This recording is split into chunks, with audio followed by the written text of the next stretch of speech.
Chapter 36. Not again. My heart. How many syllables is total hopelessness? Even in my weakened condition, you'd think I would be able to stay out of reach of a blind opponent. You'd be wrong. Commodus was only 10 yards away when I shot my next arrow at him. Somehow he dodged it, rushed in and yanked the bow out of my hands. He broke the weapon over his knee. Rude, I yelled. In retrospect, that was not the way I should have spent that millisecond. Commodus punched me square in the chest. I staggered backwards and collapsed on my butt, my lungs on my fire, my sternum throbbing. A hit like that should have killed me. I wondered if my godly strength had decided to make a cameo appearance. If so, I squandered the opportunity to strike back. I was too busy crawling away, crying in pain. Commodus laughed, turning to his troops. You see, he's always the one whimpering. His followers cheered. Commodus wasted valuable time basking in their adulation. He couldn't help being a showman. He also must have known I wasn't going anywhere.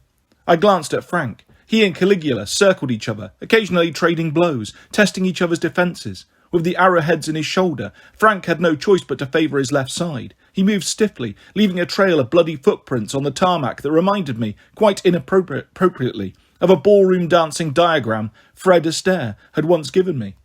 Caligula prowled around him, supremely confident. He wore the same self-satisfied smile he'd had when he impaled Jason Grace in the back. For weeks, I'd had nightmares about that smile.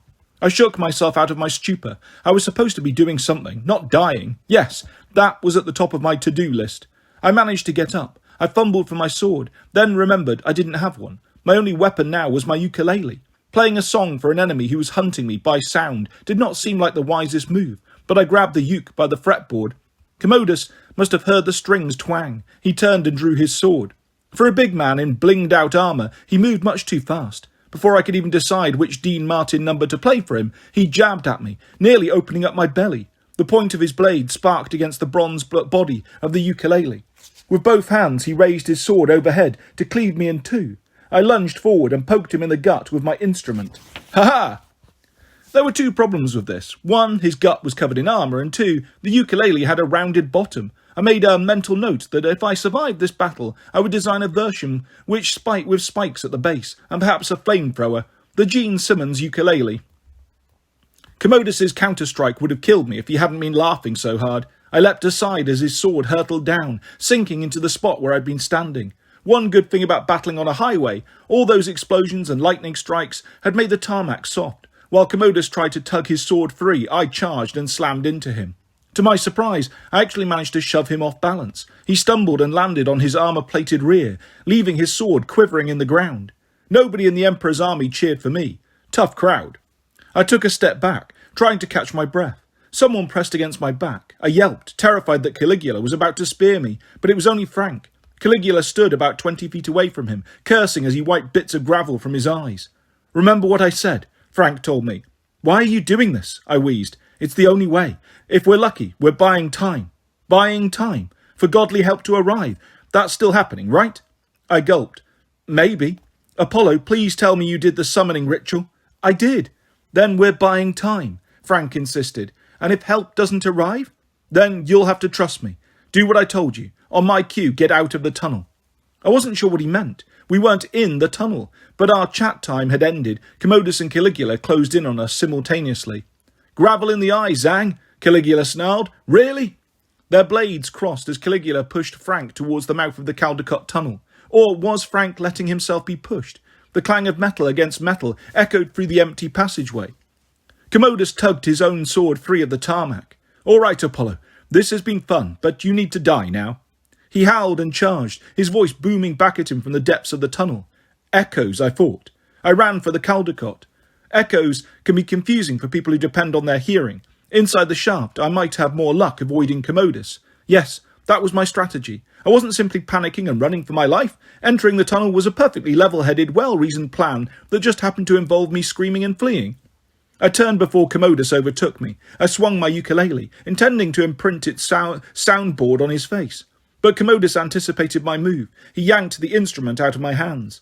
I stumbled away from him, and Commodus committed the most heinous of crimes. With one huge fist, he crumpled my ukulele like an aluminium can and tossed it aside.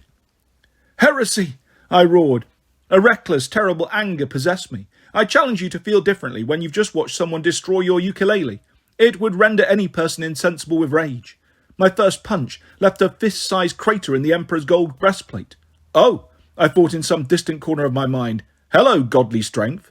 Off balance, Commodus slashed wildly. I blocked his arm and punched him in his nose, causing a brittle squish that I found delightfully disgusting. He yowled, blood streaming through his moustache. You strike me, I kill you. You won't kill me, I shouted back. I have my strength back. Ha! Commodus cried. I never lost mine, and I'm still bigger. I hate it when megalomaniac villains make valid points. He barreled towards me. I ducked underneath his arm and kicked him in the back, propelling him into a guardrail on the side of the tunnel. His forehead hit the metal with a dainty sound like a triangle. Ding! That should have made me feel quite satisfied, except my ruined ukulele-inspired rage was ebbing, and with it my burst of divine strength. I could feel the zombie poison creeping through my capillaries, wriggling and burning its way into every part of my body. My gut wound seemed to be unravelling, about to spill my stuffing everywhere like a raggedy Olympian Pooh Bear. Also, I was suddenly aware of the many large unmarked crates stacked along one side of the tunnel, taking up the entire length of the raised pedestrian walkway. Along the other side of the tunnel, the shoulder of the road was torn up and lined with orange traffic barrels. Not unusual in themselves, but it struck me that they were just about the right size to contain the urns I'd seen Frank's workers carrying during our holographic scroll call. In addition, every 5 feet or so, a thin groove had been cut across the width of the tarmac. Again, not unusual in itself. The highway department could have just been doing some repaving work, but each groove glistened with some kind of liquid. Oil? Taken together, these things made me deeply uncomfortable, and Frank kept retreating further into the tunnel, luring Caligula to follow. Apparently Caligula's lieutenant, Gregorix, was also getting worried. The Germanus shouted from the front lines, "My Emperor, you're getting too far." "Shut up, Greg," Caligula yelled. "If you want to keep your tongue, don't tell me how to fight." Commodus was still struggling to get up.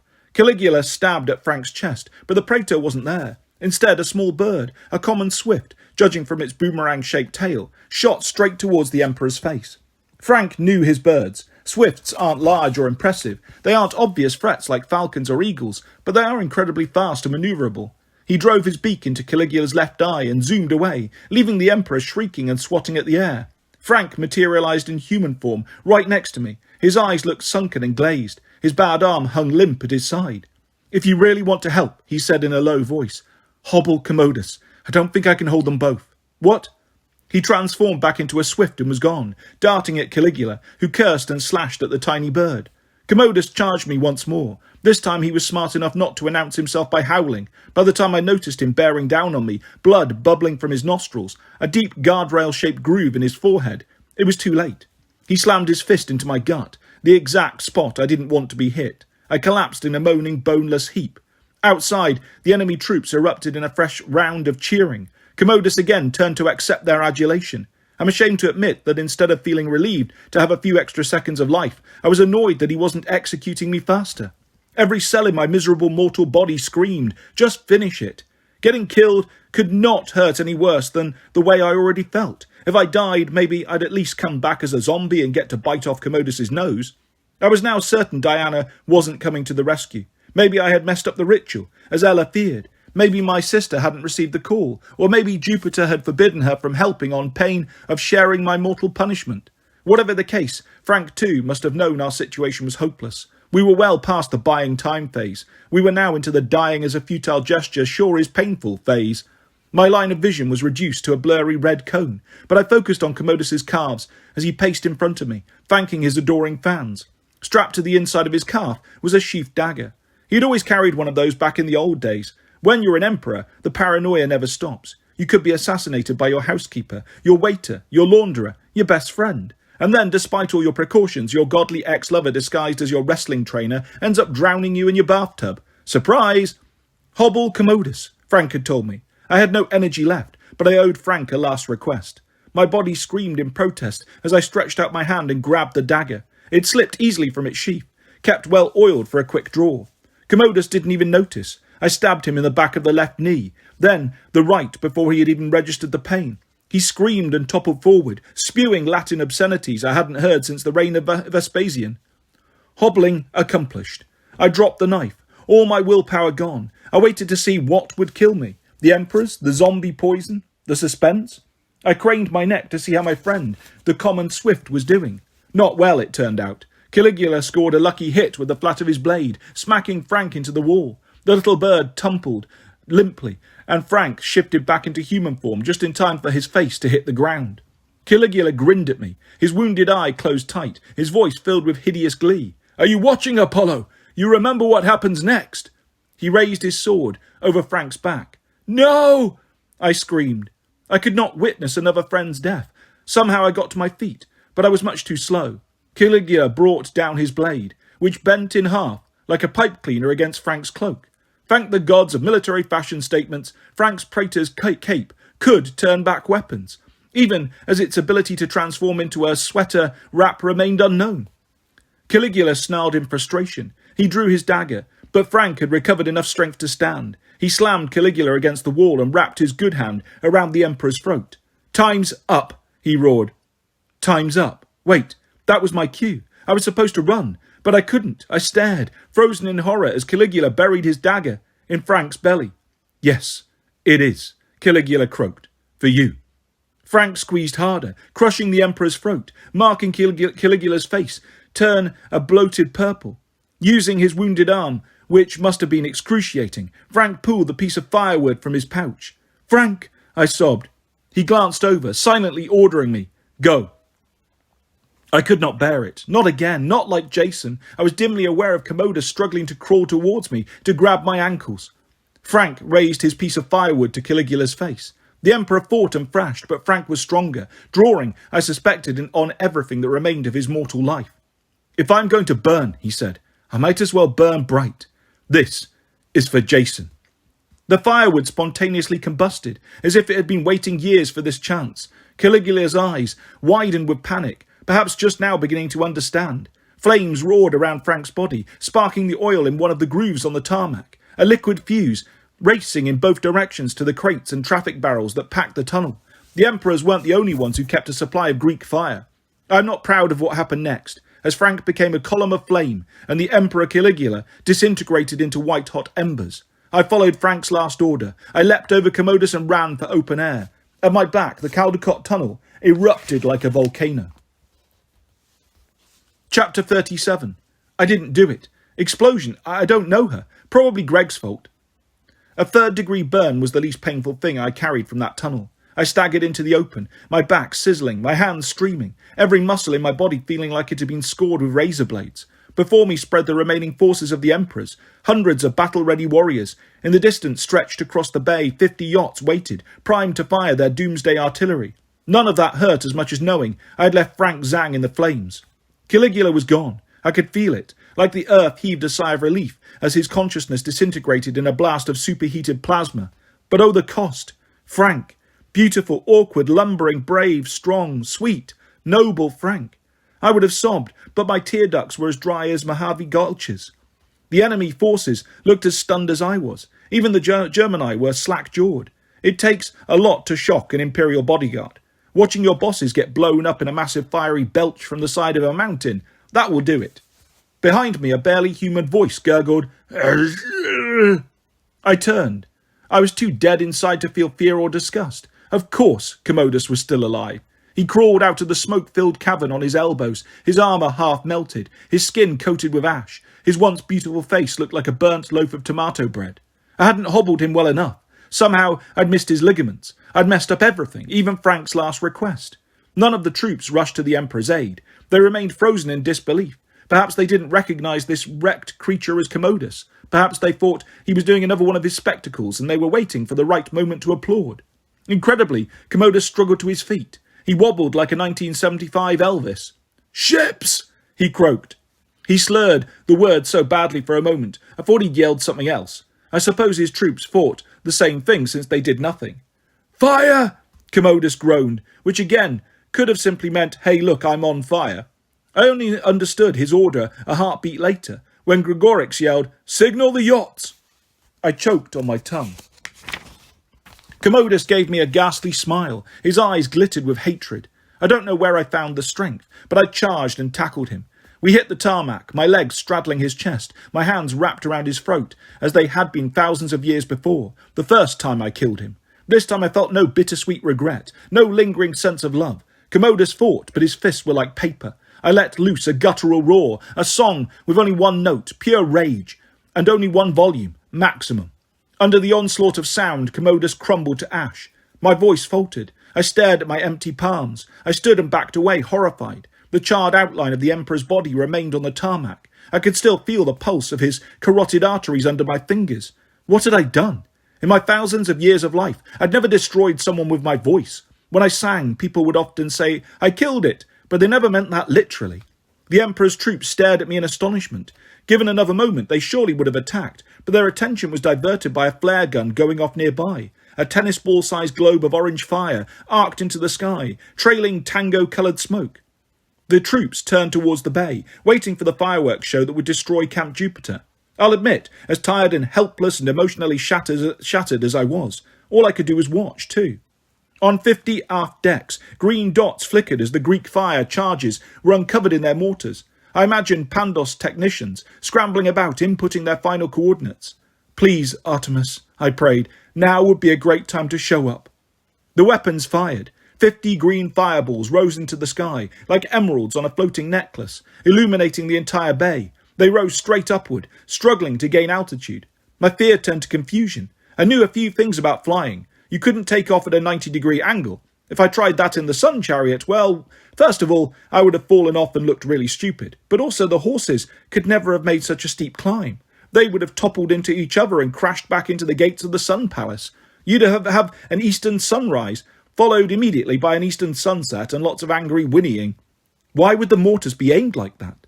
The green fireballs climbed about 50 feet, 100 feet, slowed.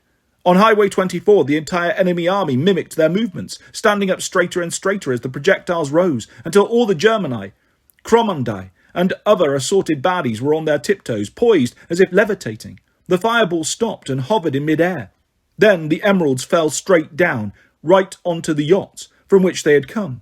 The display of mayhem was worthy of the emperors themselves. 50 yachts exploded in green mushroom clouds, sending confetti of shattered wood, metal, and tiny little flaming monster bodies into the air. Caligula's multi-billion-dollar fleet was reduced to a string of burning oil slicks on the surface of the bay. I may have laughed. I know that was quite insensitive, considering the environmental impact of the disaster, also terribly inappropriate given how heartbroken I felt about Frank, but I couldn't help it. The enemy troops turned as one to stare at me. Oh, right, I reminded myself. I am still facing hundreds of hostiles. But they didn't look very hostile. Their expressions were stunned and unsure. I had destroyed Commodus with a shout. I had helped burn Caligula to cinders. Despite my humble appearance, the troops had probably heard rumours that I was once a god. Was it possible they'd be wondering that I had somehow caused the fleet's destruction? In point of fact, I had no idea what had gone wrong with the fleet's weapons. I doubted it was Artemis. It just didn't feel like something she would do. As for Lavinia, I didn't see how she could have pulled off a trick like that with just some thorns, a few dryads and some chewing gum. I knew it wasn't me, but the army didn't know that. I cobbled together the last shreds of my courage. I channeled my old sense of arrogance from back in the days when I loved to take credit for things I didn't do, as long as they were good and impressive. I gave Gregorix and his army a cruel emperor-like smile. "Boo!" I shouted. The troops broke and ran. They scattered down the highway in a panic, some leaping straight over the guardrails and into the void just to get away from me faster. Only the poor tortured Pegasi stayed put, since they had no choice. They were still fastened in their harnesses, the chariot wheels staked to the tarmac to keep the animals from bolting. In any case, I doubted they would have wanted to follow their tormentors. I fell to my knees. My gut wound throbbed. My charred back had gone numb. My heart seemed to be pumping cold, liquid lead. I would be dead soon, or undead. It hardly mattered. The two emperors were gone, their fleet was destroyed, Frank was no more. On the bay, the burning oil pools belched columns of smoke that turned orange in the light of the blood moon. It was without a doubt the loveliest trash fire I had ever beheld. After a moment of shocked silence, the Bay Area emergency services seemed to register the new problem. The East Bay had already been deemed a disaster area, with the tunnel closure and the mysterious string of wildfires and explosions in the hills. Sirens had been wailing across the flatlands. Emergency lights flickered everywhere on the jammed streets. Now, Coast Guard vessels joined the party, cutting across the water to reach the burning oil spills. Police and news helicopters veered towards the scene from a dozen different directions, as if being pulled by a magnet. The mist will be working overtime tonight. I was tempted to just lie down on the road and go to sleep. I knew if I did that, I would die, but at least there would be no more pain. Oh, Frank. And why hadn't Artemis come to help me? I wasn't mad at her. I understood all too well how gods could be, all the different reasons they might not show up when you called. Still, it hurt, being ignored by my own sister. An indignant huff jarred me from my thoughts. The Pegasi were glaring at me. The one on the left had a blind eye, poor thing, but he shook his bridle and made a raspberry kind of sound as if to say, "Get over yourself, dude." The Pegasus was correct. Other people were hurting. Some of them needed my help. Tarquin was still alive. I could feel it in my zombie-infected blood. Hazel and Meg might well be fighting undead in the streets of New Rome. I wouldn't be much good to them, but I had to try. Either I could die with my friends, or they could cut off my head after I turned into a brain-eater, which was what friends were for. I rose and staggered towards the Pegasi. "I'm so sorry this happened to you," I told them. "You are beautiful animals, and you deserve better." One eye grunted, as if to say, "You think? I'll free you now, if you'll let me." I fumbled with their tack and harness. I found an abandoned dagger on the tarmac and cut away the barbed wire and spiked cuffs that had been digging into the animal's flesh. I carefully avoided their hooves in case they decided I was worth a kick in the head. Then I started humming Dean Martin's "Ain't That a Kick in the Head," because that's just the kind of awful week I was having. "There," I said when the Pegasi were free. "I have no right to ask anything of you, but if you could see your way to giving me a ride over the hills, my friends are in danger." The Pegasus on the right, who still had both eyes, but whose ears had been cruelly snipped, whinnied an emphatic "no." He trotted towards the College Avenue exit, then stopped halfway and looked back at his friend. One Eye grunted and tossed his mane. I imagined his silent exchange with Short Ears went something like this. One Eye: "I'm going to give this pathetic loser a ride. You go ahead, I'll catch up." Short Ears: "You're crazy, man. If he gives you any trouble, kick him in the head." One Eye: "You know I will." Short Ears trotted off into the night. I couldn't blame him for leaving. I hoped he would find a safe place to rest and heal. One Eye nickered at me. "Well?" I took one last look at the Caldecott tunnel, the interior still a maelstrom of green flames. Even without fuel, Greek fire would just keep burning and burning, and that conflagration had been started with Frank's life force, a final thermal burst of heroism that had vaporized Caligula. I didn't pretend to understand what Frank had done, or why he had made that choice, but I understood. He'd felt it was the only way. He'd burned brightly. All right.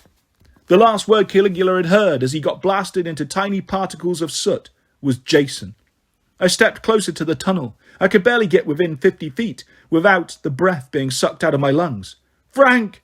I yelled. "Frank!"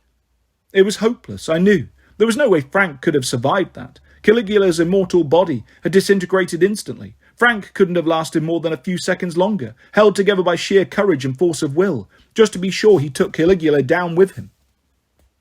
I wished I could try. I vaguely recalled having tear ducts once upon a time. Now all I had was despair, and the knowledge that as long as I wasn't dead, I had to try to help my remaining friends, no matter how much I hurt. "I'm so sorry," I said to the flames. The flames didn't answer. They didn't care who or what they destroyed. I fixed my gaze on the crest of the hill. Hazel, Meg, and the last of the 12th Legion were on the other side, fighting off the undead. That's where I needed to be. "Okay," I told One Eye. "I'm ready." Chapter 38. Got 2 words for you. Swiss Army unicorns, man. Okay, that's 4 words. If you ever get the chance to see weaponized unicorns in action, don't. It's something you can't unsee. As we got closer to the city, I detected signs of continuing battle, columns of smoke, flames licking the tops of buildings, screams, shouts, explosions. You know, the usual. One Eye dropped me at the Pomerian line. He snorted in a tone that said, "Yeah, good luck with that," and then galloped away. Pegasi are intelligent creatures. I glanced at Temple Hill, hoping to see storm clouds gathering or a divine aura of silver light bathing the hillside, or an army of my sister's hunters charging to the rescue. I saw nothing. I wondered if Ella and Tyson were still pacing around the shrine of Diana, checking the fire pit every 30 seconds to see if the Sibyl's jam jar shards were cooked yet. Once again, I had to be the cavalry of one. Sorry, New Rome. I jogged towards the forum, which was where I caught my first glimpse of the unicorns. Definitely not the usual. Meg herself led the charge. She was not riding a unicorn. No one who values their life or their crotch would ever dare ride one. But she did run alongside them, exhorting them to greatness as they galloped into battle. The beasts were outfitted in Kevlar with their names printed in white block letters along their ribs. Muffin, Buster, Wangdoodle, Shirley and Horatio. The 5 unicorns of the apocalypse. Their leather helmets reminded me of those worn by football players in the 1920s. The steed's horns were fitted with specially designed, what would you call them? Attachments? Imagine, if you will, massive conical Swiss Army knives with various slots from which sprang a convenient array of destructive implements. Meg and her friends slammed into a horde of Valacoque, former legionnaires killed in Tarquin's previous assault. Judging from their grungy bits of armour, a member of Camp Jupiter might have had trouble attacking old comrades, but Meg had no such qualms. Her swords whirled, slicing and dicing and making mounds and mounds of Julian zombies. With a flick of their snouts, her equine friends activated their favourite accessories: a sword blade, a giant razor, a corkscrew, a fork and a nail file. Buster chose the nail file, which did not surprise me. They ploughed through the undead, forking them, corkscrewing them, stabbing them, and nail-filing them into oblivion. You may wonder why I did not find it horrifying that Meg would use unicorns for war, while I had found it horrifying that the emperors had used Pegasi for their chariot. Setting aside the obvious difference, that the unicorns weren't tortured or maimed, it was clear that one-horned steeds were enjoying themselves immensely. After centuries of being treated as delightful, fanciful creatures who frolicked in meadows and danced through rainbows, these unicorns finally felt seen and appreciated. Meg had recognised their natural talent for kicking undead posterior. "Hey!" Meg grinned when she saw me, like I'd just come back from the bathroom instead of the brink of doomsday. "It's working great. Unicorns are immune to undead scratches and bites." Shirley huffed, clearly pleased with herself. She showed me her corkscrew attachment as if to say, "Yeah, that's right. I ain't your rainbow pony." "The emperors?" Meg asked me. "Dead, but—" My voice cracked. Meg studied my face. She knew me well enough. She had been at my side in moments of tragedy. Her expression darkened. "Okay, grieve later. Right now, we should find Hazel. She's—" Meg waved vaguely towards the middle of the town. "Somewhere. So is Tarquin." Just hearing his name made my gut contort. Why, oh why, couldn't I be a unicorn? We ran with our Swiss Army herd up the narrow, winding streets. The battle was mostly pockets of house-to-house combat. Families had barricaded their homes. Shops were boarded up. Archers lurked in upper-story windows on the lookout for zombies. Roving bands of Euronomai attacked any living thing they could find. As horrible as the scene was, something about it seemed oddly subdued. Yes, Tarquin had flooded the city with undead. Every sewer grate and manhole cover was open. But he wasn't attacking in force, sweeping systematically through the city to take control. Instead, small groups of undead were popping up everywhere at once, forcing the Romans to scramble and defend the citizenry. It felt less like an invasion and more like a diversion, as if Tarquin himself were after something specific and didn't want to be bothered. Something specific. Like a set of Sibylline books he'd paid good money for back in 530 BCE. My heart pumped more cold lead. "The bookshop, Meg. The bookshop." She frowned, perhaps wondering why I wanted to shop for books at a time like this. Then realization dawned in her eyes. "Oh." She picked up speed, running so fast the unicorns had to break into a trot. How I managed to keep up, I don't know. I suppose at that point my body was so far beyond help, it just said, "Run to death? Yeah, okay, whatever." The fighting intensified as we climbed the hill. We passed part of the fourth cohort, battling a dozen slavering ghouls outside a pavement cafe. From the windows above, small children and their parents were tossing things at the Euronomai. Rocks, pots, pans, bottles, while the legionnaires jabbed their spears over the tops of their locked shields. A few blocks further on, we found Terminus. His World War I great coat peppered with shrapnel holes, his nose broken clean off his marble face. Crouching behind his pedestal was a little girl. His helper, Julia, I presumed, clutching a steak knife. Terminus turned on us with such fury, I feared he would zap us into stacks of customs declaration forms. "Oh, it's you," he grumbled. "My borders have failed. I hope you've brought help." I looked at the terrified girl behind him, feral and fierce and ready to spring. I wondered who was protecting whom. Maybe?" The old god's face hardened a bit more, which shouldn't have been possible for stone. "I see. Well, I've concentrated the last bits of my power here, around Julia. They may destroy New Rome, but they will not harm this girl." "Or this statue," said Julia. My heart turned to Smucker's jam. "We'll win today, I promise." Somehow I made it sound like I actually believed that statement. "Where's Hazel?" "Over there." Terminus pointed with his non-existent arms. Based on his glance, I couldn't go by his nose anymore. I assumed he meant to the left. We ran in that direction until we found another cluster of legionnaires. "Where's Hazel?" Meg yelled. "That way," shouted Layla. 2 blocks, maybe." "Thanks," Meg sprinted on with her unicorn honour guard, their nail file and corkscrew attachments at the ready. We found Hazel just where Layla had predicted, 2 blocks down, where the street widened into a neighbourhood piazza. She and Arian were surrounded by zombies in the middle of the square, outnumbered by about 20 to 1. Arian didn't look particularly alarmed, but he grunted and whinnied in frustration, unable to use his speed in such close quarters. Hazel slashed away with her spather, while Arian kicked at the mob to keep them back. No doubt Hazel could have handled the situation without help, but our unicorns couldn't resist the opportunity for more zombie posterior kicking. They crashed into the fray, slicing and bottle opening and tweezing the undead to an awesome display of multifunction carnage. Meg leapt into battle, her twin blades spinning. I scanned the street for abandoned projectile weapons. Sadly, they were easy to find. I scooped up a bow and quiver and went to work, giving the zombies some very fashionable skull piercings. When Hazel realised it was us, she laughed with relief, then scanned the area behind me, probably looking for Frank. I met her eyes. I'm afraid my expression told her everything she didn't want to hear. Emotions rippled across her face, utter disbelief, desolation, then anger. She yelled in rage, spurring Arian, and ploughed through the last of the zombie mob. They never had a chance. Once the piazza was secure, Hazel cantered up to me. What happened? Frank, the Emperor's. That's all I could manage. It wasn't much of a narrative, but she seemed to get the gist. She doubled over until her forehead touched Arian's mane. She rocked and murmured, clutching her wrist like a baseball player who had just broken her hand and was trying to fight the pain.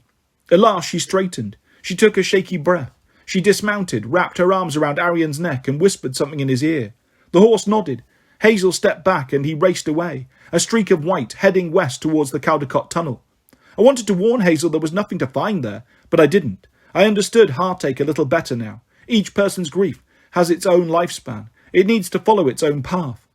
Where can we find Tarquin? She demanded. What she meant was, who can I kill to make myself feel better? I knew the answer was no one, but again I didn't argue with her. Like a fool, I led the way to the bookshop to confront the undead king. 2 Euronomai stood guard at the entrance, which I assumed meant Tarquin was already inside. I prayed Tyson and Ella were still on Temple Hill. With a flick of her hand, Hazel summoned 2 precious stones from the ground. Rubies? Fire opals? They shot past me so fast I couldn't be sure. They hit the ghouls right between the eyes, reducing each guard to a pile of dust. The unicorns looked disappointed, both because they couldn't use their combat utensils and because they realised we were going for a doorway too small for them to follow. Go find other enemies, Meg told them. Enjoy. The 5 unicorns of the apocalypse happily bucked, then galloped off to do Meg's bidding. I barged into the bookshop, Hazel and Meg at my heels, and waded straight into a crowd of undead. Vraikogaikai shuffled through the new release aisle, perhaps looking for the latest in zombie fiction. Others bonked against the shelves of the history section, as if they knew they belonged in the past. One ghoul squatted on a comfy reading chair, drooling as he perused the illustrated Book of Vultures. Another crouched on the balcony above, happily chewing a leather-bound edition of Great Expectations. Tarquin himself was too busy to notice our entrance. He stood with his back to us, at the information desk, yelling at the bookshop cat. "Answer me, beast!" the king screamed. "Where are the books?" Aristophanes sat on the desk, one leg straight up in the air, calmly licking his nether regions, which, last I checked, was considered impolite in the presence of royalty.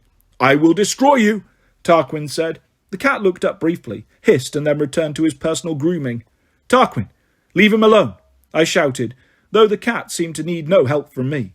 The king turned, and I immediately remembered why I shouldn't be near him. A tidal wave of nausea crashed over me, pushing me to my knees. My veins burned with poison. My flesh seemed to be turning inside out. None of the zombies attacked. They just stared at me with their flat, dead eyes, as if waiting for me to put my "hello, my name used to be" name tag and start mingling.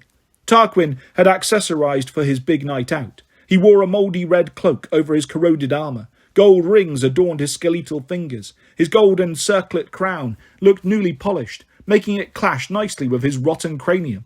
Tendrils of oily purple neon slithered around his limbs, writhing in and out of his ribcage and circling his neck bones. Since his face was a skull, I couldn't tell if he was smiling, but when he spoke he sounded pleased to see me. "Well, good. Killed the emperors. Did you, my faithful servant? Speak."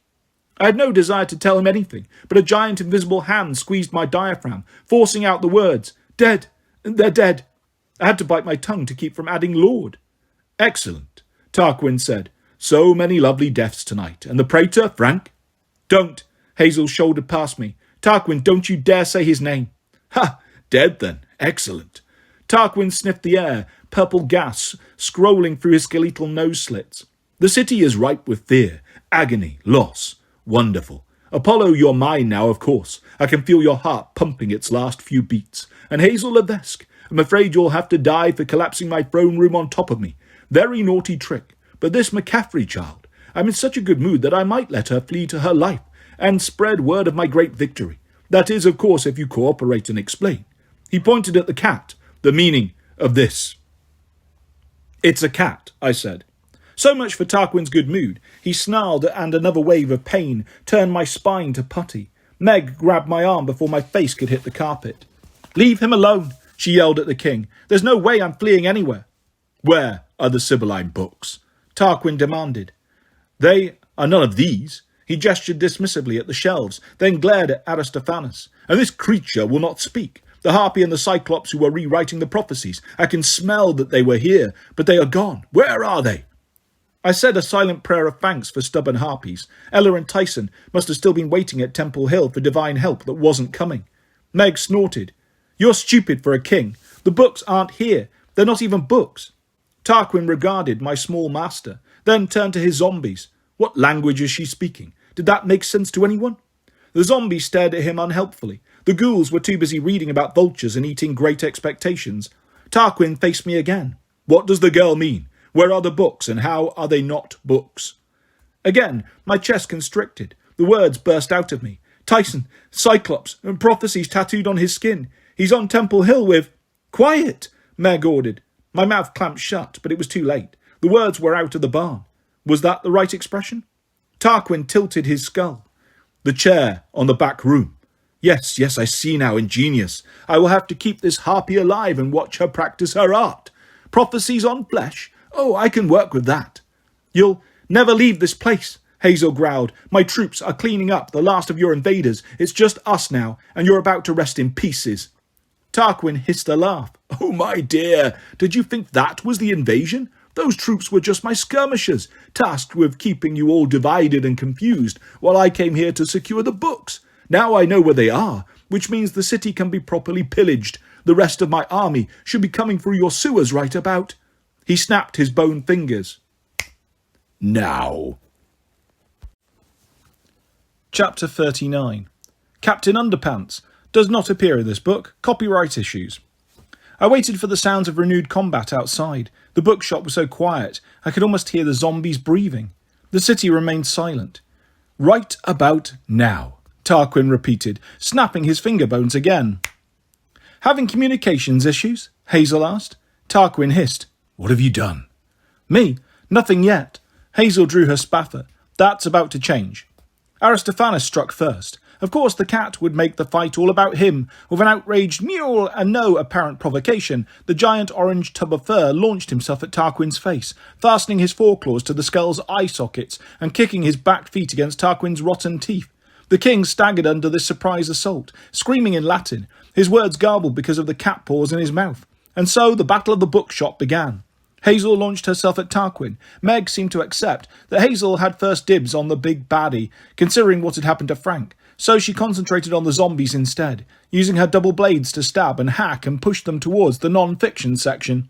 I drew an arrow, intending to shoot the ghoul on the balcony, but my hands trembled too badly. I couldn't get to my feet. My eyesight was dim and red. On top of all that, I realised I'd drawn the only arrow remaining in my original quiver, the arrow of Dodona. Holdest thou on, Apollo? The arrow said in my mind, yieldeth thyself not to the undead king. Through my fog of pain, I wondered if I was going crazy. Are you giving me a pep talk? The idea made me giggle. Phew, I'm tired. I collapsed on my butt. Meg stepped over me and slashed a zombie who had been about to eat my face. Thank you, I muttered, but she'd already moved on. The ghouls had reluctantly put down their books and were now closing in on her. Hazel stabbed at Tarquin, who had just flung Aristophanes off his face. The cat yowled as he flew across the room. He managed to catch the edge of a bookshelf and scrambled to the top. He glared down at me with his green eyes, his expression implying, I meant to do that. The arrow of Dodona kept talking in my head. Thou hast done well, Apollo. Thou hast only one job now. Live. That's a really hard job, I muttered. I hate my job. Thou hast only to wait. Hold on. Wait for what? I murmured. Hold on to what? Oh, I guess I'm holding on to you. Yes, the arrow said. Yes, doest thou that? Stayest thou with me, Apollo? Darest thou not die upon me, man? Isn't that from a movie? I asked, like every movie. Wait, you actually care if I die? Apollo, yelled Meg, slashing at great expectations. If you're not going to help, could you at least crawl someplace safer? I wanted to oblige, I really did, but my legs wouldn't work. Oh, look, I muttered, to no one in particular. My ankles are turning grey. Oh, wow, my hands are too. No, said the arrow, hold on. For what? Concentrate upon my voice. Let us sing a song. Thou likest songs, dost thou not? Sweet Caroline, I warbled. Perhaps a different song? Bum, bum, bum, I continued. The arrow relented and began singing along with me, though he lagged behind, since he had to translate all the lyrics into Shakespearean language. This was how I would die, sitting on the floor of a bookshop, turning into a zombie while holding a talking arrow and singing Neil Diamond's greatest hit. Even the fates cannot foresee all the wonders the universe has in store for us. At last my voice dried up, my vision tunnelled. The sounds of combat seemed to reach my ears from the ends of long metal tubes. Meg slashed through the last of Tarquin's minions. That was a good thing. I thought distantly. I didn't want her to die too. Hazel stabbed Tarquin in the chest. The Roman king fell, howling in pain, ripping the sword hilt from Hazel's grip. He collapsed against the information desk, clutching the blade with his skeletal hands. Hazel stepped back, waiting for the zombie king to dissolve. Instead, Tarquin struggled to his feet, purple gas flickering weakly in his eye sockets. I have lived for millennia, he snarled. You could not kill me with 1,000 tons of stone, Hazel Levesque. You will not kill me with a sword. I thought Hazel might fly at him and rip his skull off with her bare hands. Her rage was so palpable, I could smell it like an approaching storm. Wait, I did smell an approaching storm, along with other forest scents, pine needles, morning dew on wildflowers, the breath of hunting dogs. A large silver wolf licked my face. Lupa? A hallucination. No, a whole pack of the beasts had trotted into the store and were now sniffing the bookshelves and the piles of zombie dust. Behind them in the doorway stood a girl who looked about 12, her eyes silver yellow, her auburn hair pulled back in a ponytail. She was dressed for the hunt in a shimmering grey frock and leggings, a white bow in her hand. Her face was beautiful, serene, and as cold as the winter moon. She knocked a silver arrow and met Hazel's eyes, asking permission to finish her kill. Hazel nodded and stepped aside. The young girl aimed at Tarquin. Foul, undead thing, she said, her voice hard and bright with power. When a good woman puts you down, you had best stay down. Her arrow lodged in the centre of Tarquin's forehead, splitting his frontal bone. The king stiffened. The tendrils of purple gas sputtered and dissipated. From the arrow's point of entry, a ripple of fire the colour of Christmas tinsel spread across Tarquin's skull and down his body, disintegrating him utterly. His gold crown, the silver arrow and Hazel's sword all dropped to the floor. I grinned at the newcomer. Hey, sis. Then I keeled over sideways. The world turned fluffy, bleached of all colour. Nothing hurt any more. I was dimly aware of Diana's face, hovering over me, Meg and Hazel, peering over the goddess's shoulders. He's almost gone, Diana said. Then I was gone. My mind slipped into a pool of cold, slimy darkness. Oh, no, you don't. My sister's voice woke me rudely. I'd been so comfortable, so non-existent. Life surged back into me, cold, sharp, and unfairly painful. Diana's face came into focus. She looked annoyed, which seemed on brand for her. As for me, I felt surprisingly good. The pain in my gut was gone. My muscles didn't burn. I could breathe without difficulty. I must have slept for decades. How long was I out? I croaked. Roughly 3 seconds, she said. Now, get up, drama queen.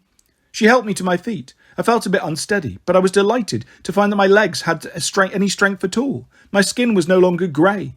The lines of infection were gone. The arrow of Dodona was still in my hand, though he had gone silent, perhaps in awe of the goddess's presence. Or perhaps he was still trying to get the taste of sweet Caroline out of his imaginary mouth. Meg and Hazel stood nearby, bedraggled but unharmed. Friendly grey wolves milled around them, bumping against their legs and sniffing their shoes, which had obviously been to many interesting places over the course of the day. Aristophanes regarded us all from his perch atop the bookshelf, deciding he didn't care, and then went back to cleaning himself. I beamed at my sister. It was so good to see her, disapproving. I can't believe you're my brother Frown again. I love you, I said, my voice hoarse with emotion. She blinked, clearly unsure what to do with this information. You really have changed. I missed you. Yes, well, I'm here now. Even Dad couldn't argue with a Sibylline invocation from Temple Hill. It worked then. I grinned at Hazel and Meg. It worked. Yeah, Meg said wearily. Hi, Artemis. Diana, my sister corrected. But hello, Meg. For her, my sister had a smile. You've done well, young warrior. Meg blushed. She kicked at the scattered zombie dust on the floor and shrugged. I checked my stomach, which was easy, since my shirt was in tatters. The bandages had vanished, along with the festering wound. Only a thin white scar remained. So, I'm healed? My flab told me she hadn't restored me to my godly self. Nah, that would have been too much to expect. Diana raised an eyebrow. Well, I'm not the goddess of healing, but I'm still a goddess. I think I can take care of my little brother's boo-boos. Little brother? She smirked and then turned to Hazel. And you, Centurion, how have you been? Hazel was no doubt sore and stiff, but she knelt and bowed her head like a good Roman. She hesitated. Her world had just been shattered. She'd lost Frank. She apparently decided not to lie to the goddess. I'm heartbroken and exhausted, my lady, but thank you for coming to our aid. Diana's expression softened. Yes, I know it has been a difficult night. Come, let's go outside. It's rather stuffy in here, and it smells like burnt cyclops. The survivors were slowly gathering on the street. Perhaps some instinct had drawn them there to the place of Tarquin's defeat. Or perhaps they'd simply come to gawk at the glowing silver chariot with its team of 4 golden reindeer now parallel parked in front of the bookshop. Giant eagles and hunting falcons shared the rooftops. Wolves hobnobbed with Hannibal the elephant and the weaponized unicorns. Legionnaires and citizens of New Rome milled about in shock. At the end of the street, huddled with a group of survivors, was Thalia Grace, her hand on the shoulder of the Legion's new standard-bearer, comforting the young woman as she cried. Thalia was dressed in her usual black denim, various punk band bandit badges gleaming on the lapel of her leather jacket. A silver circlet, the symbol of Artemis's lieutenant, glinted in her spiky dark hair. Her sunken eyes and slumped shoulders made me suspect that she already knew about Jason's death, perhaps had known for a while, and had gone through the first hard wave of grieving. I winced with guilt. I should have been the one to deliver the news about Jason. The cowardly part of me felt relieved that I didn't have to bear the initial brunt of Thalia's anger. The rest of me felt horrible that I felt relieved. I needed to go talk to her. Then something caught my eye in the crowd, checking out Diana's chariot. People were packed into its carriage tighter than New Year's Eve revellers in a stretched limo sunroof. Among them was a lanky young woman with pink hair.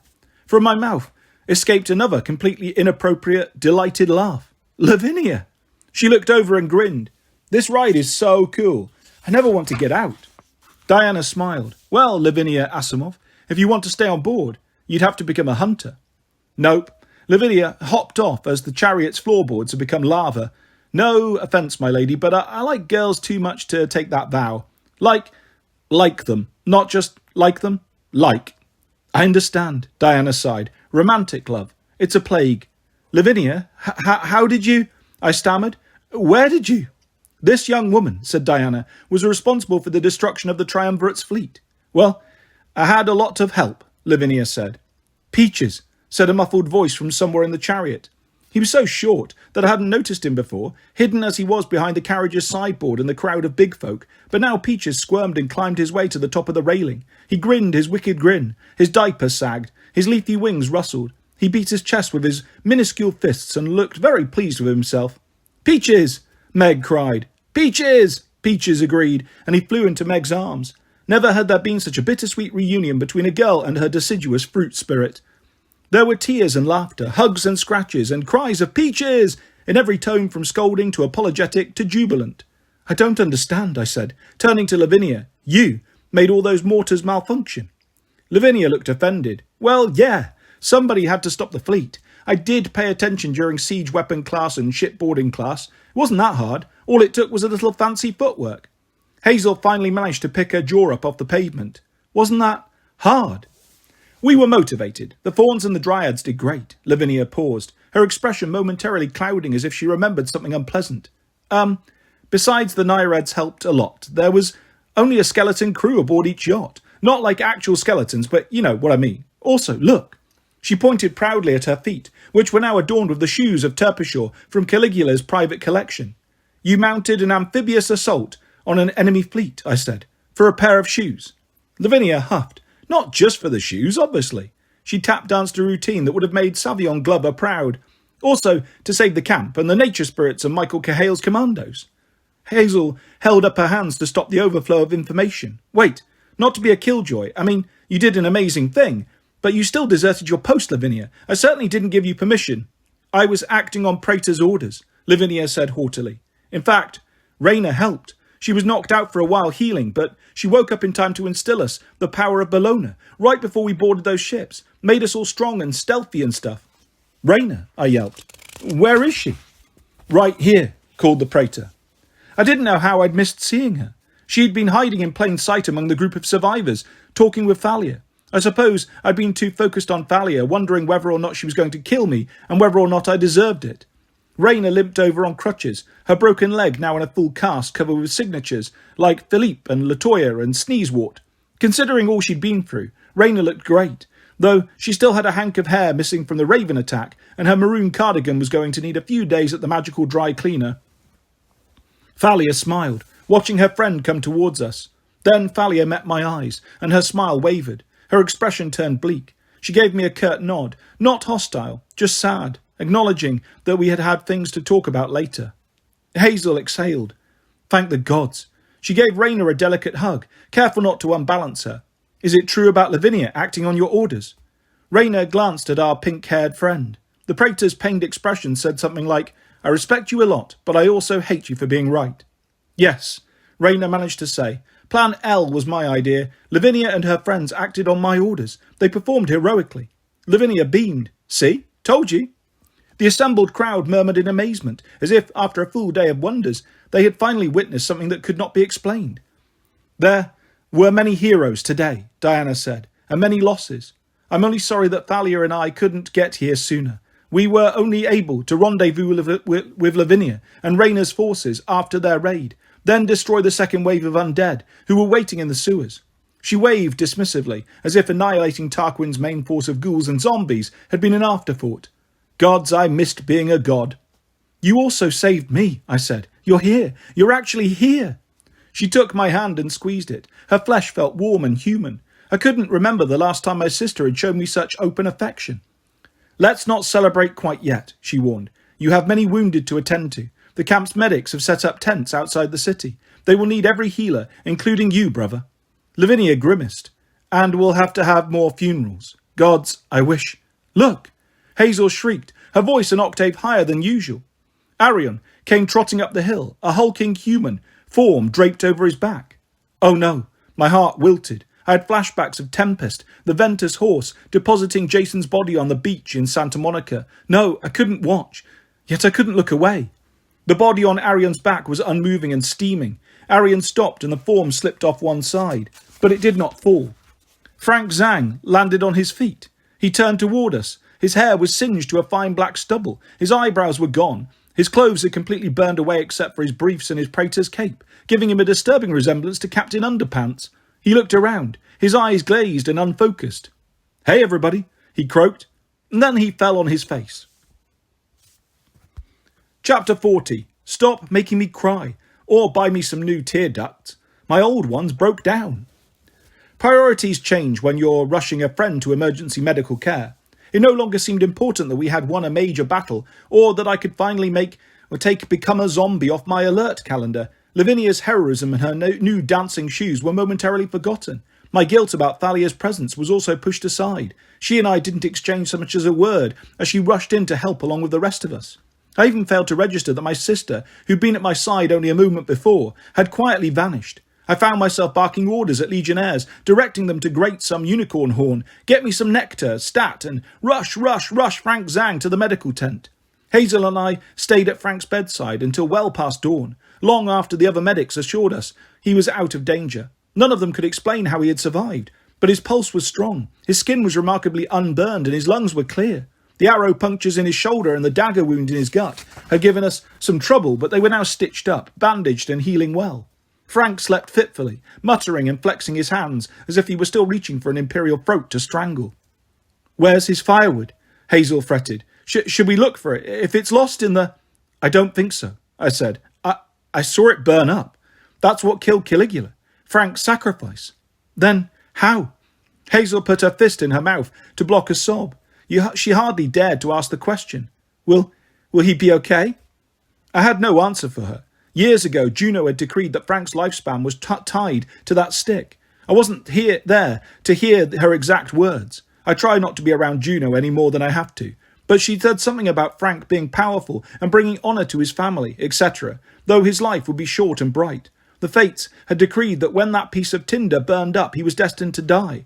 Yet now the firewood was gone, and Frank still lived. After so many years keeping that piece of wood safe, he had intentionally burned it to...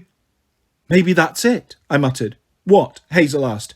He took control of his destiny, I said. The only other person I've ever known to have this or firewood problem back in the old days was this prince named Maliga. His mum got the same kind of prophecy when he was a baby, but she never even told Maliga about the firewood. She just hid it and let him live his life. He grew up to be a kind of privileged, arrogant brat. Hazel held Frank's hand with both of hers. Frank could never be like that. I know, I said. Anyway, Maliga ended up killing a bunch of his relatives. His mum was horrified. She went and found the piece of firewood and threw it in the fire. Boom! End of story. Hazel shuddered. That's horrible.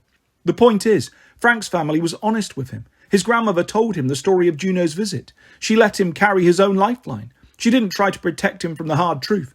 That shaped who he is. Hazel nodded slowly. He knew what his fate would be. What his fate was supposed to be anyway. I still don't understand how... It's just a guess, I admitted. Frank went into that tunnel knowing he might die. He willingly sacrificed himself for a noble cause. In doing so, he broke free of his fate. By burning his own tinder, he kind of, started a new fire with it. He's in charge of his own destiny now. Well, as much as any of us are. The only other explanation I can think of is that Juno somehow released him from the fate's decree. Hazel frowned. Juno, doing someone a favour? Doesn't sound like her, I agree. She does have a soft spot for Frank, though. She had a soft spot for Jason, too. Hazel's voice turned brittle. Not that I'm complaining that Frank is alive, of course, it just seems... She didn't need to finish. Frank's survival was wonderful, a miracle, but somehow it made losing Jason feel all the more unfair and painful. As a former god, I knew all the usual responses to mortal complaints about the unfairness of dying. Death is part of life. You have to accept it. Life would be meaningless without death. The deceased will always be alive as long as we remember them. But as a mortal, as Jason's friend, I didn't find much comfort in those thoughts. Frank's eyes fluttered open. Oh, Hazel wrapped her arms around his neck, smothering him in a hug. This wasn't the best medical practice for someone just returning to consciousness, but I let it pass. Frank managed to pat Hazel feebly on the back. Breathe, he croaked. Oh, sorry. Hazel pulled away. She brushed a tear from her cheek. You're thirsty, I bet. She rummaged for the canteen at his bedside and tipped it towards his mouth. He took a few painful sips of nectar.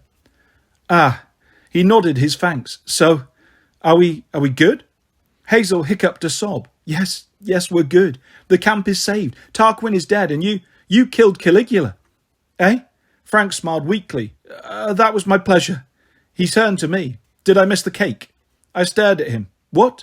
Your birthday, yesterday. Oh, I have to admit I completely forgot about that. And the cake.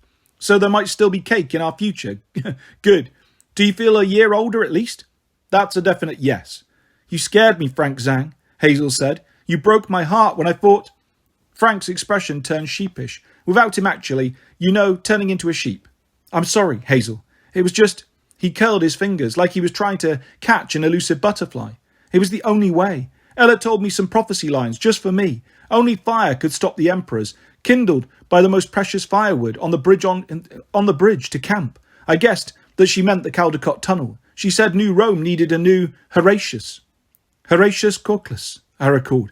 Nice guy. He defended Rome by holding off an entire army single-handedly on the Sublician Bridge. Frank nodded. I asked Ella not to tell anyone else. I kind of had to process it, carry it around by myself for a while. His hand went instinctively to his belt, where the cloth pouch no longer was. You could have died, Hazel said. Yeah, life is only precious because it ends, kid. Is that a quote? I asked. My dad, Frank said. He was right. I just had to be willing to take the risk. We remained quiet for a moment, considering the enormity of Frank's risk, or perhaps just marvelling that Mars had actually said something wise. How did you survive the fire? Hazel demanded. I don't know. I remember Caligula burning up. I passed out, thought I was dead. Then I woke up on Arian's back, and now I'm here. I'm glad. Hazel kissed his forehead tenderly. But I'm still going to kill you later for scaring me like that. He smiled. That's fair. Could I have another... Maybe he was going to say kiss, or sip of nectar, or moment alone with my best friend Apollo, but before he could finish the sentence, his eyes rolled up in his head and he started snoring. Not all my bedside visits were so happy. As the morning stretched on, I tried to visit as many of the wounded as I could. Sometimes I could do nothing but watch as the bodies were prepared for an anti-zombie washing and final rites. Tarquin was gone, and his ghouls seemed to have dissolved with him, but no one wanted to take any chances. Dakota, long-time centurion of the 5th Legion, had died overnight from wounds he received fighting in the city. We decided by consensus that his funeral pyre would be fruit punch scented. Jacob, the Legion's former standard-bearer and my former archery student, had died at the Caldecott Tunnel when he took a direct hit from a Myrmic's acidic spray. The magic Golden Eagle had survived, as magic items tend to do, but not Jacob. Tyrell, the young woman who had snatched up the standard before it could hit the ground, had stayed at Jacob's side until he passed. So many more had perished. I recognised their faces, even if I didn't know their names. I felt responsible for every single one of them. If I'd just done more, just acted more quickly, just been godlier. My hardest visit was to Don the Faun. He'd been brought in by a squad of Nereids, who'd recovered him from the wreckage of the Imperial yachts. Despite the danger, Don had stayed behind to make sure the sabotage was done right. Unlike what happened to Frank, the Greek fire explosions had ravaged poor Don. Most of the goat fur had burnt off his legs. His skin was charred. Despite the best healing music his fellow fawns could offer, and being covered with glistening healing goo, he must have been in terrible pain. Only his eyes were the same, bright and blue and jumping from spot to spot. Lavinia knelt next to him, holding his left hand, which for some reason was the only part of him left unscathed. A group of dryads and fauns stood nearby, at a respectful distance, with Pranjal the healer, who had already done everything he could. When Don saw me, he grimaced, his teeth speckled with bits of ash. Hey, Apollo, got any spare change? I blinked back tears. Oh, Don. Oh, my sweet, stupid fawn. I knelt at his bedside, opposite Lavinia. I scanned the horrors of Don's condition, desperately hoping I could see something to fix, something the other medics had missed. But of course there was nothing. The fact that Don had survived this long was a miracle. It's not so bad, Don rasped. Doc gave me some stuff for the pain. Jarritos cherry soda, said Pranjal. I nodded. That was powerful pain medicine indeed for satyrs and fauns, only to be used in the most serious of cases, lest the patients become addicted. I wanted... Don groaned, his eyes becoming brighter. Save your strength, I pleaded. For what? He croaked, a grotesque version of a laugh. I wanted to ask, does it hurt? Reincarnation? My eyes were too blurry to see properly. I've never reincarnated, Don. When I became human, that was different, I think. But I hear reincarnation is peaceful, beautiful. The dryads and fauns nodded and murmured in agreement, though their expressions betrayed a mixture of fear, sorrow and desperation, making them not the best sales team for the great unknown. Lavinia cupped her hands around the fawn's fingers. You're a hero, Don. You're a great friend. Hey, cool. He seemed to have trouble locating Lavinia's face. Scared, Lavinia. I know, babe. I hope maybe I come back as a hemlock. That would be like an action hero plant, right? Lavinia nodded, her lips quivering. Yeah, absolutely. Cool.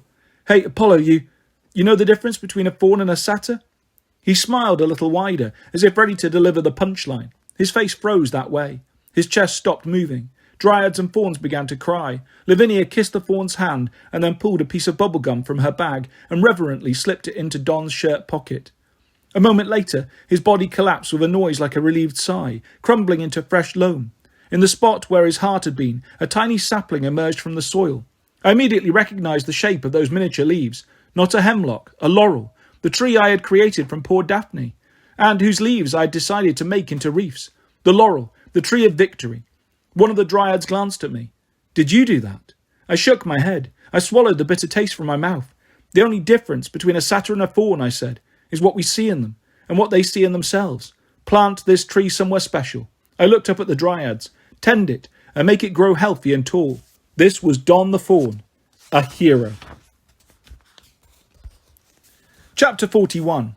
If you hate me, fine. Just don't hit me in the gut or, well, anywhere. The next few days were almost as hard as the battle itself. War leaves a huge mess that cannot simply be addressed with a mop and a bucket. We cleared the rubble and shored up the most precarious damaged buildings. We put out fires, both literal and figurative. Terminus had made it through the battle, though he was weak and shaken. His first announcement was that he was formally adopting little Julia. The girl seemed delighted, though I wasn't sure how Roman law would work out adoption by statute. Tyson and Ella were safely accounted for. Once Ella learned that I had messed up the summoning after all, she announced that I hadn't messed up the summoning after all. She announced that she and Tyson were going back to the bookshop to clean up the mess, finish the Sibylline books and feed the cat. Not necessarily in that order. Oh, and she was also grateful that Frank was alive. As for me, I got the feeling she was still making up her mind. Peaches left us once more to go help the local dryads and fauns, but he promised us, Peaches, which I took to mean that we would see him again soon. With Thalia's help, Rayna somehow managed to find One Eye and Short Ears, the abused Pegasi from the Emperor's chariot. She talked to them in soothing tones, promised them healing, and convinced them to come back with her to camp, where she spent most of her time dressing their wounds and providing them with good food and plenty of open air. The animals seemed to recognise that Rayna was a friend of their immortal forefather, the great Pegasus himself. After what they'd been through, I doubted they would have trusted anyone else to care for them. We didn't count the dead. They weren't numbers. They were people we had known, friends we had fought with. We lit all the funeral pyres on one night, at the base of Jupiter's temple, and shared the traditional feast for the dead, to send our fallen comrades off to the underworld. The lairs turned out in full force until the hillside was a glowing field of purple, ghosts outnumbering the living. I noticed that Rayna stood back and let Frank officiate. Praetor Zhang had quickly regained his strength. Dressed in full armour and his maroon cloak, he gave his eulogy while the legionnaires listened with awed reverence, as one does when the speaker has recently sacrificed himself in a fiery explosion and then somehow made it out alive with his underwear and cape intact. Hazel helped too, going through the ranks and comforting those who were crying or looking shell-shocked. Rayna stayed at the edge of the crowd, leaning on her crutches, gazing wistfully at the legionnaires as if they were loved ones she hadn't seen in a decade and now barely recognised. As Frank finished his speech, a voice next to me said, "Hey." Thalia Grace wore her usual black and silver. In the light of the funeral pyres, her electric blue eyes turned piercing violet. Over the past few days we had spoken a few times, but it had all been surface talk. Where to bring supplies, how to help the wounded. We had avoided the subject. "Hey," I said, my voice hoarse. She folded her arms and stared at the fire. "I don't blame you, Apollo, my brother." She hesitated, steadying her breath. Jason made his own choices. Heroes have to do that. Somehow, having her not blame me only made me feel guiltier and more unworthy. Human emotions were like barbed wire. There was just no safe way to grab hold of them or get through them. "I'm so sorry," I said at last. "Yeah, I know." She closed her eyes as if listening for a distant sound, a wolf cry in the forest perhaps. "I got Rayna's letter, a few hours before Diana received your summons. An aura, one of the breeze nymphs. She plucked it out of the mail and flew it to me personally. So dangerous for her, but she did it anyway." Thalia picked at one of the badges on her lapel. Iggy and the Stooges, a band older than she was by several generations. "We came as fast as we could, but still, I had some time to cry and scream and throw things." I remained very still. I had vivid memories of Iggy Pop throwing peanut butter, ice cubes, watermelons and other dangerous objects at his fans during his concerts. I found Thalia more intimidating than him by far. "It seems so cruel," she continued. "We lose someone and finally get them back, only to lose them again." I wondered why she used the word we.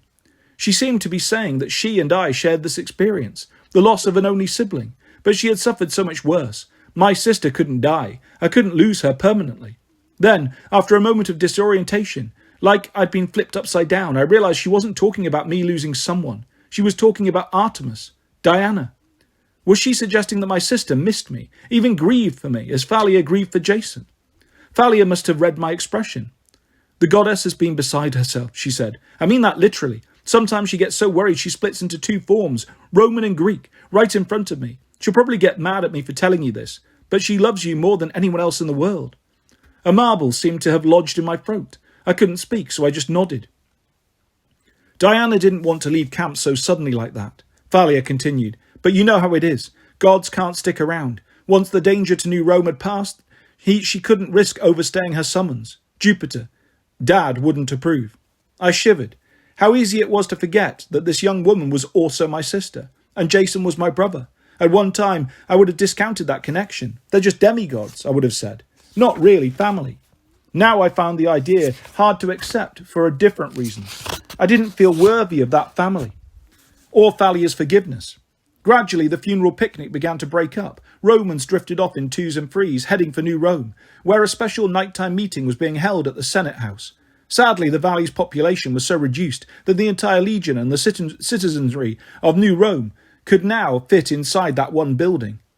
Reina hobbled over to us. Thalia gave her a smile. "So, Praetor Ramirez Arellano, you ready?" "Yes." Reina answered without hesitation, though I wasn't sure what she was ready for. "Do you mind if, She nodded at me. Thalia gripped her friend's shoulder. "Of course. See you at the Senate House." She strode away into the darkness. "Come on, Lester." Reina winked. "Limp with me." The limping was easy, even though I was healed. I tired easily. It was no problem to walk at Reina's pace. Her dogs, Aurum and Argentum, weren't with her, I noticed, perhaps because Terminus didn't approve of deadly weapons inside the city limits. We made our way slowly down the road from Temple Hill towards New Rome. Other legionnaires gave us a wide berth, apparently sensing we had private business to discuss. Reina kept me in suspense until we reached the bridge spanning the little Tiber. "I wanted to thank you," she said. Her smile was a ghost of the one she'd had on the hillside of Sutro Tower, when I'd offered to be her boyfriend. That left me in no doubt about what she meant. Not "thank you for helping to save the camp," but "thank you for giving me a good laugh." "No problem," I grumbled. "I don't mean it in a negative way." Seeing my dubious look, she sighed and stared out at the dark river, its ripples curling silver in the moonlight. "I don't know if I can explain this. My whole life, I've been living with other people's expectations of what I'm supposed to be. Be this, be that, you know?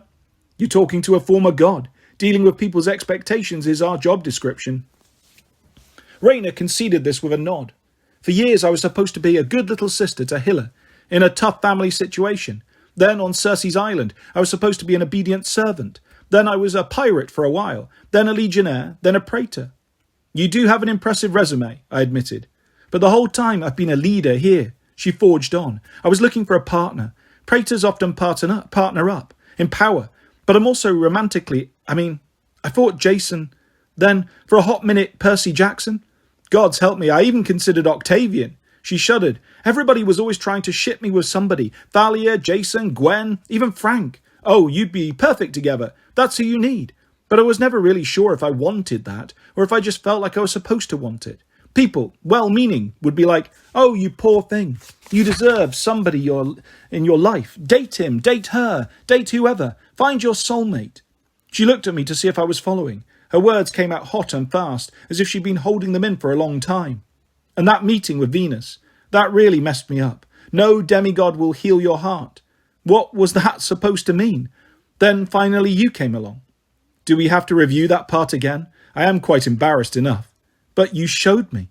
When you proposed dating." She took a deep breath, her body shaking with silent giggles. "Oh gods, I saw how ridiculous I'd been, how ridiculous the whole situation was. That's what healed my heart. Being able to laugh at myself again, at my stupid ideas about destiny. That's allowed me to break free, just like Frank broke free of his firewood.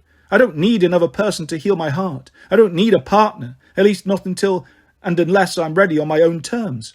I don't need to be force-shipped with anyone or to wear anybody else's label. For the first time in a long time, I feel like a weight has been lifted from my shoulders. So thank you."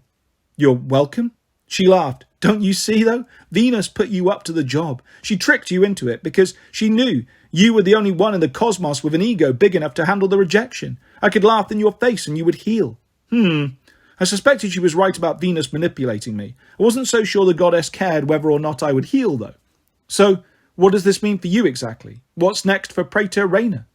Even as I asked the question, I realised I knew the answer. "Come along to the Senate House," she said. "We've got a few surprises in store." Chapter 42. Life is uncertain. Accept presents, and always eat your birthday cake. My first surprise, a front row seat. Meg and I were given places of honour next to the senior senators and the most important citizens of New Rome, and those demigods with accessibility needs.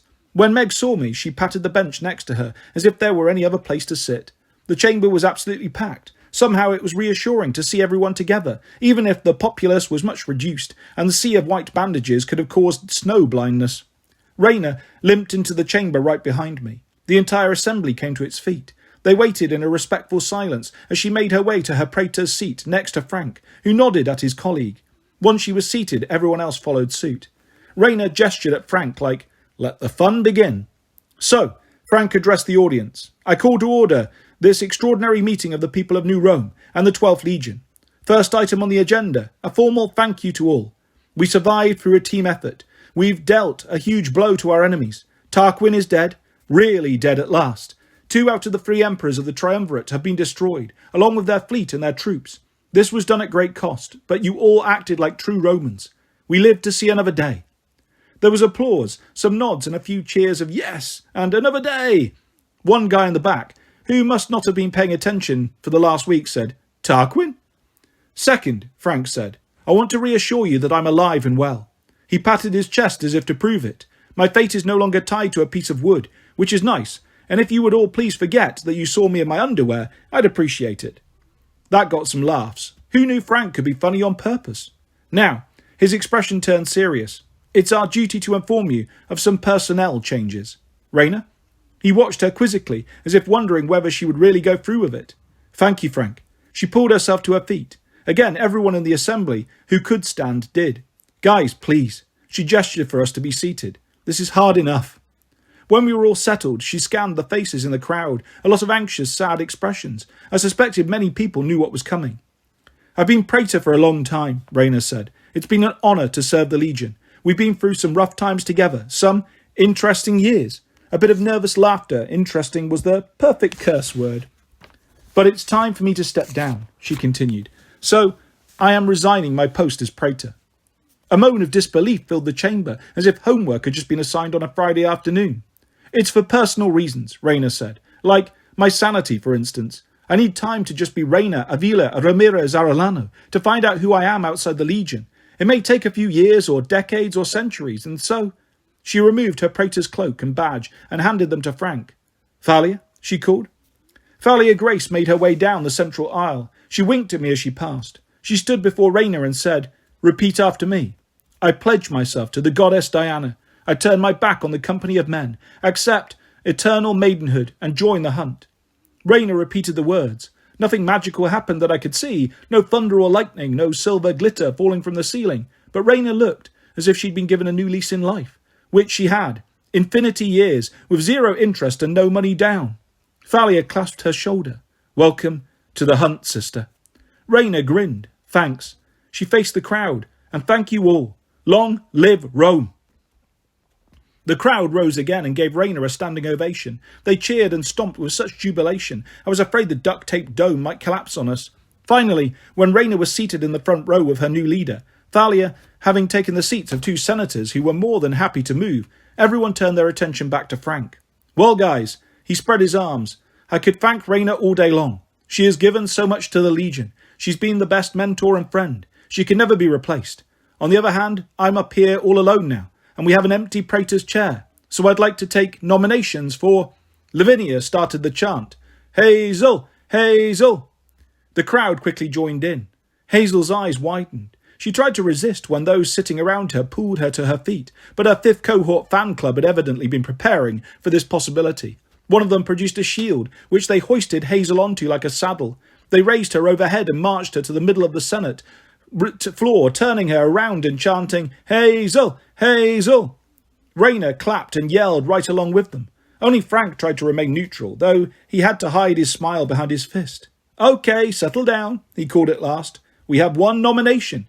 Are there any other? Hazel! Hazel! Any objections? Hazel! Hazel! Then I recognize the will of the 12th Legion. Hazel Levesque, you are hereby promoted to praetor. More wild cheering. Hazel looked dazed as she was dressed in Raina's old cloak and badge of office, and then led to her chair. Seeing Frank and Hazel side by side, I had to smile.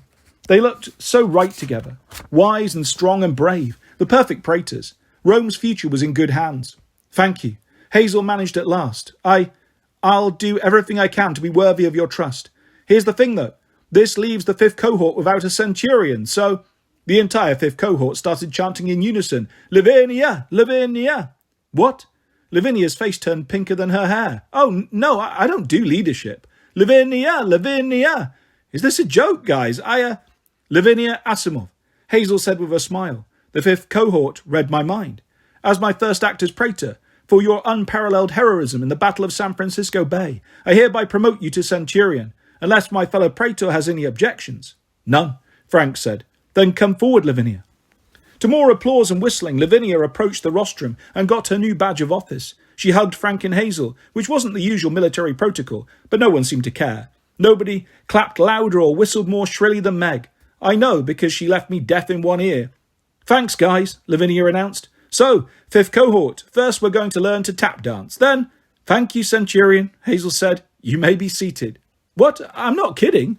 On to our next order of business, Frank said, as Lavinia skipped grumpily, if that's even possible, back to her seat. We realise the Legion will need time to heal. There's lots to be done. This summer we will rebuild. We'll speak to Looper about getting more recruits as quickly as possible, so we can come back from this battle stronger than ever. But for now our fight is won, and we have to honour 2 people who made that possible. Apollo, otherwise known as Lester Papadopoulos, and his comrade, Meg McCaffrey. The crowd applauded so much I doubt many people heard Meg say, Master, not comrade, which was fine with me. As we stood to accept the Legion's thanks, I felt strangely uncomfortable. Now that I finally had a friendly crowd cheering for me, I just wanted to sit down and cover my head with a toga. I'd done so little compared to Hazel or Rayner or Frank, not to mention all those who had died. Jason, Dakota, Don, Jacob, the Sybil, Harpocrates, dozens more. Frank raised his hand for quiet. Now, I know you 2 have another long, hard quest ahead of you. There's still one emperor who needs his podex kicked. As the crowd chuckled, I wished our next task would be as easy as Frank made it sound. Nero's podex, yes, but there was also the small matter of Python, my old immortal enemy, presently squatting in my old holy place of Delphi. And I understand, Frank continued, that you 2 have decided to leave in the morning. We have? My voice cracked. I've been imagining a week or 2 relaxing in New Rome, enjoying the thermal baths, maybe seeing a chariot race. Shh, Meg told me. Yes, we've decided. That didn't make me feel any better.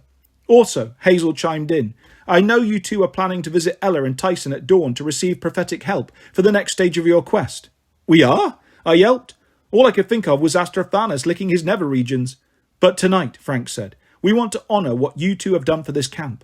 Without your help, Camp Jupiter might not still be here. So, we would like to present you with these gifts. From the back of the room, Senator Larry came down the aisle carrying a big equipment bag. I wondered if the Legion had bought us a ski vacation at Lake Tahoe. Larry reached the rostrum and set down the duffel bag. He rummaged out the first gift and handed it to me with a grin. It's a new bow. Larry had missed his calling as a game show announcer. My first thought, oh cool, I need a new bow. Then I looked more carefully at the weapon in my hands, and I squealed in disbelief. This is mine. Meg snorted. Of course it is. They just gave it to you. No, I mean it's mine. Originally mine, from when I was a god. I held up the bow for all to ooh and ah at, a masterpiece of golden oak, carved with gilded vines that flashed in the light as if on fire. Its taut curve hummed with power. If I remember correctly, the bowstring was woven from celestial bronze and threads from the looms of the fates, which, gosh, where did those come from? I certainly didn't steal them. The bow weighed almost nothing. That has been in the Principia treasure room for centuries, Frank said. No one can wield it. It's too heavy to draw. Believe me, I would have if I could have. Since it was originally a gift from you to the Legion, it seemed only right that we give it back. With your godly strength returning, we figured you could put it to good use.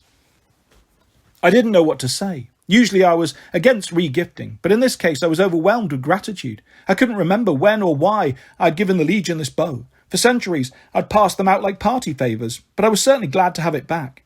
I drew the string with no trouble at all. Either my strength was godlier than I realised, or the bow recognised me as its rightful owner. Oh yes, I could do some damage with this beauty. Thank you, I said. Frank smiled. I'm just sorry we didn't have any replacement combat ukuleles in storage.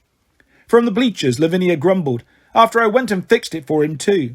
But, Hazel said, carefully ignoring her new centurion, we do have a gift for Meg. Larry rummaged through his Santa bag again. He pulled out a black silk pouch about the size of a deck of playing cards. I resisted the urge to shout, Ha! My gift is bigger! Meg peeked in the pouch and gasped. Seeds! That would not have been my reaction, but she seemed genuinely delighted. Layla, daughter of Ceres, called out from the stands. Meg, those are very ancient. We all got together, the camp's gardeners, and collected them for you from our greenhouse storage bins. Honestly, I'm not even sure what they'll all grow into, but you should have fun finding out. I hope you can use them against the last emperor. Meg was at a loss for words. Her lip quivered. She nodded and blinked her thanks. Okay then, Frank said. I know we ate at the funeral, but we need to celebrate Hazel's and Lavinia's promotions. Wish Raina the best on her new adventures, and wish Apollo and Meg goodbye. And of course, we've got a belated birthday cake for Lester. Party in the mess hall. Chapter 43. Our Great Opening. Win a free Inferno trip and take a cupcake. I don't know which goodbye was the hardest. At first light, Hazel and Frank met us at the coffee shop for one final thank you. Then they were off to rouse the Legion. They intended to get right to work on repairs to the camp to take everyone's minds off the many losses before shock could set in. Watching them walk away together down the Via Praetoria, I felt a warm certainty that the Legion was about to see a new golden age. Like Frank, the 12th Legion Fulminata would rise from the ashes, though hopefully wearing more than just their undergarments. Minutes later, Thalia and Raina came by with their pack of grey wolves, their metal greyhounds and their pair of rescue Pegasi.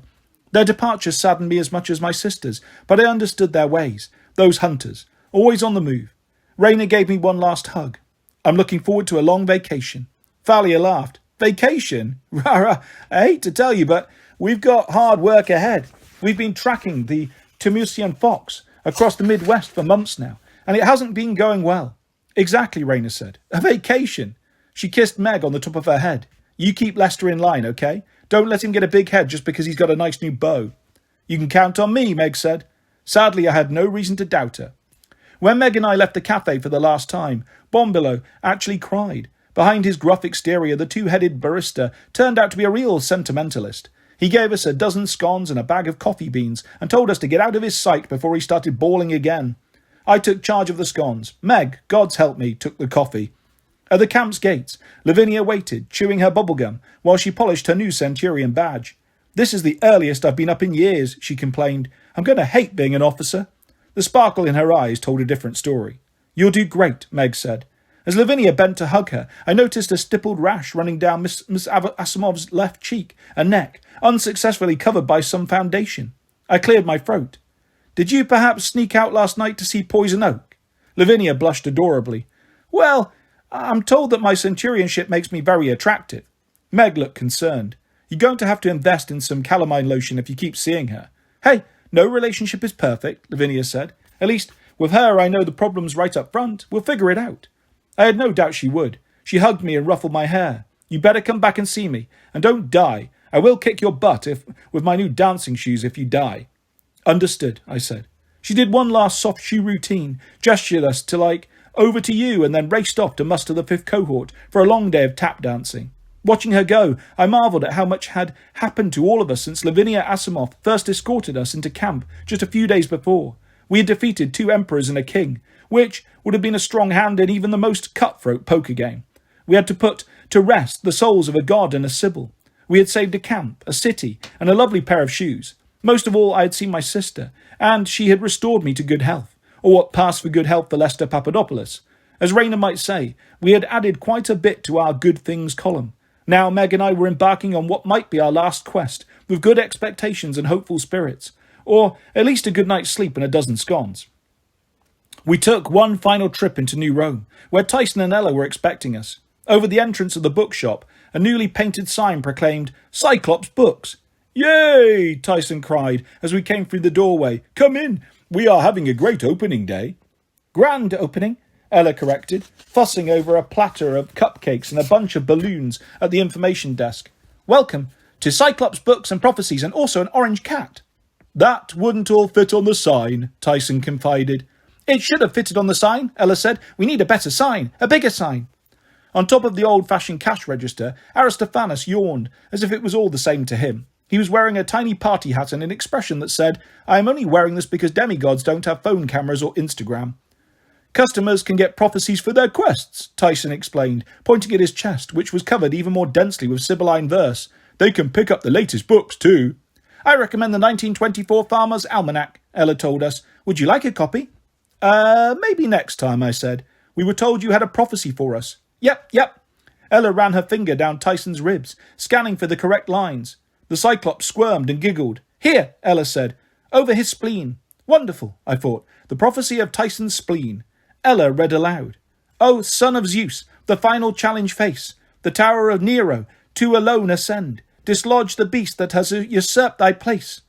I waited. Ella nodded. Yep, that's it. She went back to her cupcakes and balloons. That can't be it, I complained. That makes no poetic sense. It's not a haiku. It's not a sonnet. It's not... Oh. Meg squinted at me. Oh, what? Oh, as in, oh no. I remembered a dour young man I'd met in medieval Florence. It had been a long time ago, but I never forget someone who invented a new type of poetry. It's terza rima. Who? Meg asked. It's a style Dante invented, in the Inferno. 3 lines. The first and the third line rhyme. The middle line rhymes with the first line of the next stanza. I don't get it, Meg said. I want a cupcake, Tyson announced. Face and place rhyme, I told Meg. The middle line ends with ascend. That tells us that when we find the next stanza, we'll know it's correct if the first line and third lines rhyme with ascend. Terza rima is like an endless paper chain of stanzas, all linked together. Meg frowned. But there isn't a next stanza. Not here, I agreed, which means it must be somewhere out there. I waved vaguely to the east. We're on a scavenger hunt for more stanzas. This is just the starting point. As always, Meg had summarised our predicament perfectly. It was very much, I also did not like the fact that our new prophecy's rhyme scheme had been invented to describe a descent into hell. The Tower of Nero, Ella said, repositioning her balloon display. New York, I bet. Yep. I suppressed a whimper. The harpy was right. We would need to return to where my problems began. Manhattan, where the gleaming triumvirate headquarters rose from downtown. After that, I would have to face the beast who had usurped my place. I suspected that line didn't mean Nero's alter ego, the beast, but the actual beast, Python, my ancient enemy. How I could reach him in his lair at Delphi, much less defeat him, I had no idea. New York. Meg clenched her jaw.